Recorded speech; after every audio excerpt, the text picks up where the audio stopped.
I know there are a few of you on here already, and this was very ironic. Can you guys, whoever's on, can y'all tell me if you can hear me or not?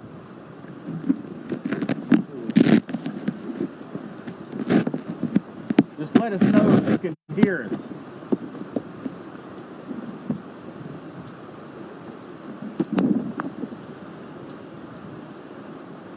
Which one are you live on? Don't have sound. Okay.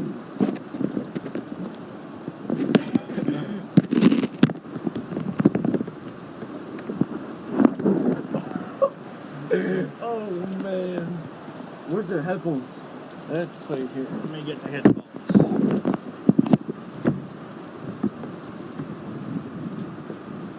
I can't find it on here. I was going to see it on Instagram. Hi, Lauren. Can you hear me? Yeah, you can hear on Instagram. You can hear on Instagram. Okay. You're pretty good on Instagram. How about on Facebook now? Can you guys hear? Hold this right here just a minute. Alright. Awesome. We have sound on Instagram. Is there anyone on Facebook that can hear?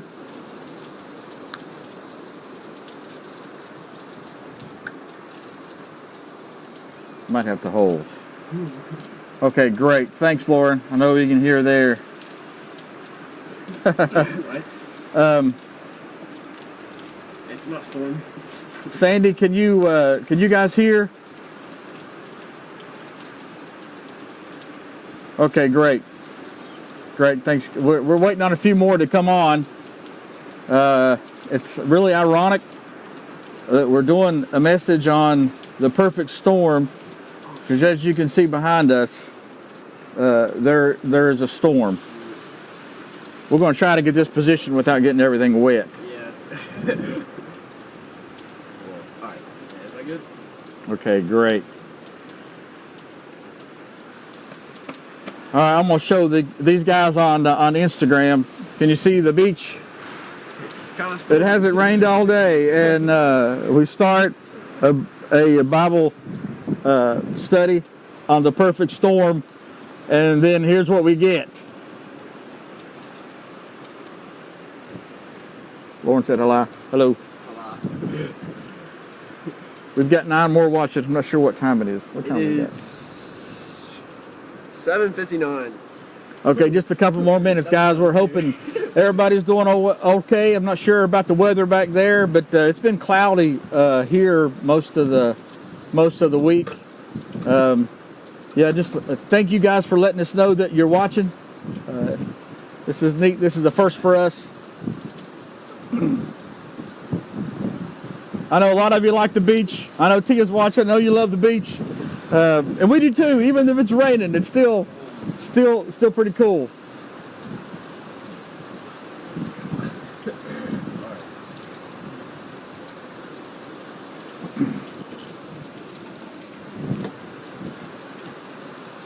All right, give us just a couple minutes there. We got people still coming on. We got Brittany. Hi, Brittany. We got a little bit of rain splashing on our tablet. It's perfect. It's perfect for our devotion for today. There you go. I'm gold today. There's Luke. You're not Instagram. There you go. There it is. We might go ahead and get started here. We are practicing social distancing. We are keeping our distance from everybody except ourselves. When we first came down here, there was potential for rain, of course, through this week. Uh-oh. Oh, God. Can you go over and get my phone?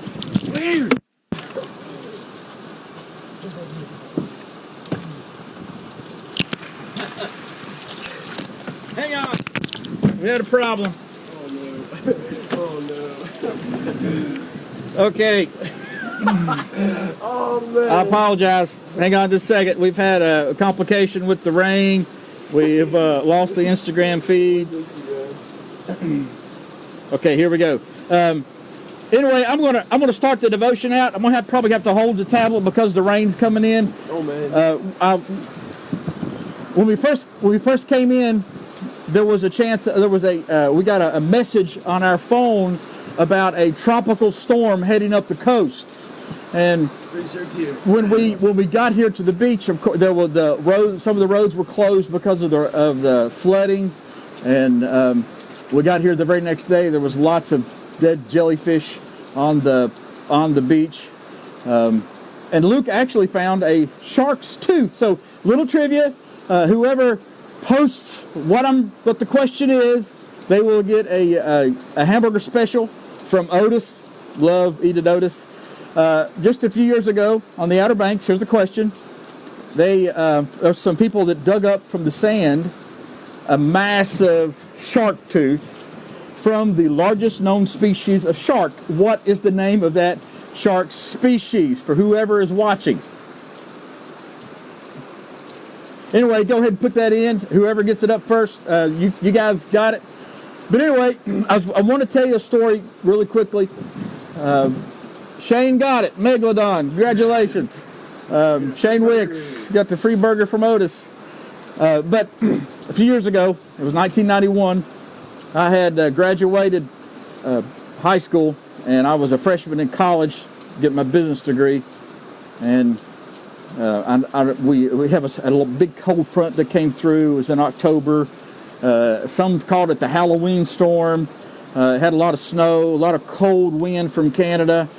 Cold air, and right at the bottom in the Carolina coast was a hurricane coming up. Well, in Massachusetts, there was a little fishing vessel named the Andrea Gale. Some of you may remember this movie that came out called The Perfect Storm. Well, in the movie, because of boat repairs, they were late getting started on their fishing journey. So they went ahead, and they knew the storm was coming. They still went, and the fishing was fantastic. It was great. They was on the backside of this little island, and they saw this storm coming, and they was going to wait it out behind this island. Use the cover of the island to protect themselves from the storm, from the wind. See, this hurricane that came up the coast, it met this massive cold front coming over from Canada perfectly in the North Atlantic, causing the perfect storm. There hadn't been one like that in a long time. So these guys were going to wait it out island. And what happened was their ice machine to keep all their catch cold broke. So they all decided, hey, we're going to go for it. We're going to go for it. We're going to go home. We're going to try to fight this storm, this perfect storm. And it didn't happen. They were actually never seen from again. Those of you that were around that time, you kind of remember that, or maybe reminded when you watched the movie. But we're going to talk about a Bible character who was actually going through a perfect storm of his own, because we've all went through storms, and just like the one that's back behind us now was perfect. As soon as we started, what better way to have a Bible on the perfect storm is we're in the middle of one. On the beach, and I don't know if you can see the surf that's right there behind us there, but we're going to get in the book of Job. Luke is going to read from the book of Job chapter 30. Wait.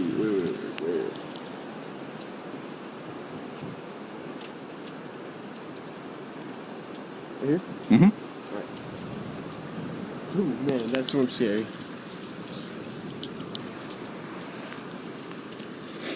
I cry to you, O God, but you don't answer. I stand before you, but you don't even look. You have become cruel toward me. You also use your power to persecute me. You throw me into the whirlwind and destroy me in the storm. Destroy me in the storm. So Job actually knew what it was like to be in a perfect storm. Let me read to you a little bit of Job here. You read the first section there. Of this? Job. Right there. You guys can follow along. We're on Job chapter 1. There once was a man, Job. He was blameless a man of complete integrity. He feared God and stayed away from evil. He had 7 sons and 3 daughters. He owned 7,000 sheep, 3,000 camel, 500 teams of oxen, and 500 female donkeys. He also had many servants. He was, in fact, the richest person in that entire era. So Job had a lot to lose. He had a lot of possessions. He had a great family. He was the richest man in the whole area. And then, when he reads this, I want you to picture yourself in this location that Luke is talking about, the heavenly courts. Imagine a courtroom. Imagine a courtroom, and God is at the throne. One day the members of the heavenly court came to present themselves before the Lord, and the accuser, Satan, came with them. "Where have you come from?" the Lord asked Satan. Satan answered the Lord, "I have been patrolling the earth, watching everything that's going on." Then the Lord asked Satan, "Have you noticed my servant Job? He is the finest man in all the earth. He is blameless, a man of complete integrity. He fears God and stays away from evil." Satan replied to the Lord, "Yes, but Job has good reason to fear God. You have always put a wall of protection around him and his home and his property. You have made him prosper in everything he does. Look how rich he is. But reach out and take away everything he has, and he will surely curse you to your face." All right, you may test him," the Lord said to Satan. "Do whatever you want with everything he possesses, but don't harm him physically." So Satan left the Lord's presence. Nobody is exempt from the storms in our life. We all go through hardships and difficulties, either from our job or from a loss of a loved one or a loss of a wife or a spouse or a mom or a daughter. But Job is being tested, and God gives Satan permission to test him. Hold the book up here, let me read it. Bear with us just a moment. We're reading from Job.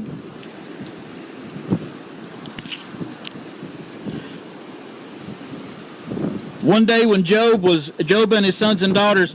Here, hang on just a second, guys. We're having a little difficulty. You hold this. Ugh. Hold them together. How the heck am I supposed to do this? There we go.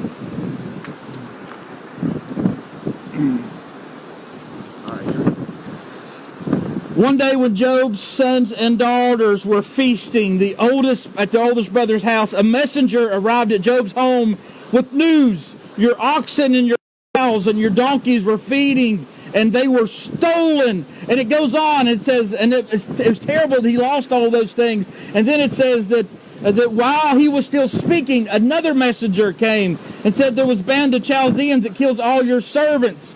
And then while he was still speaking, it says that at your oldest brother's home, suddenly were all your siblings, all your kids were having a meal.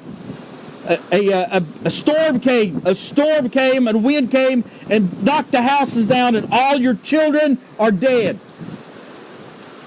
What kind of storm is that? Guys, I don't know if any of you have ever watched, if you ever had to deal with funeral homes after somebody suddenly died that you love. But you feel like you're in a storm, you feel like you're in a hurricane, and you don't know how to get out. And you lost your breath, and your clothes are soaked, and you don't know what to do. And then you got to go in the back, and you got to pick out a coffin for somebody that you love. God is there for you. God will never leave you. You know, I heard news of a submarine. They were testing this submarine, and they went out to the ocean, and they were down at the bottom, and they spent a couple of days there. And when they resurfaced, they came out, and one of the commanders said, "Hey, how did you do through the storm? How did you do through the hurricane that came through?" And they said, "What hurricane?" It was all calm underneath the surface. It was all calm because God gives us His peace. In John 16:33, Jesus said, "I give you my peace." That's the kind of peace that there'll be a storm at the surface of the water, but just below the waves, just below the surface of the water, it's all calm. That's what God does to us. No matter what we're going through, He loves us. And He'll never leave us. And at the end of Job, you can read the whole book, and a lot of you have, I know, but at the end of Job, He says these poems and these prayers, and he's questioning himself, and he questioned God, and Job's even questioned by his own wife. Why don't you just curse God and die? Because she had lost kids too. But at the end it said that his friends, he prayed for his friends. He prayed for somebody else. Somebody else that was going through a rough time or lost. And that's when he was restored. Everything he had lost was restored. Double. It was paid back double for his trouble. There is much more that we wanted to do, and we thank you all so much for joining in. However, this storm is pretty bad back there. I don't know if you guys can see back behind us, but there's the wind and the waves, and just below the surface, it's calm. That's the gift that God gives us, His peace. That no matter what's going on the outside, no matter what we're going through, He gives us inner peace with Him at the center of it. We love you all. Thank you so much for watching. Luke's going to close us out with prayer. Okay, you tell me this. All right. Heavenly Father, thank you for this day and every day you've given us, Lord. Thank you for just being there for us, Lord, and always listening. Lord, we know that you're always there. We know that you're always with us no matter what we're going through, Lord. We thank you so much. In Jesus' name I pray. Amen. God bless you all. We're going to get in and get dry.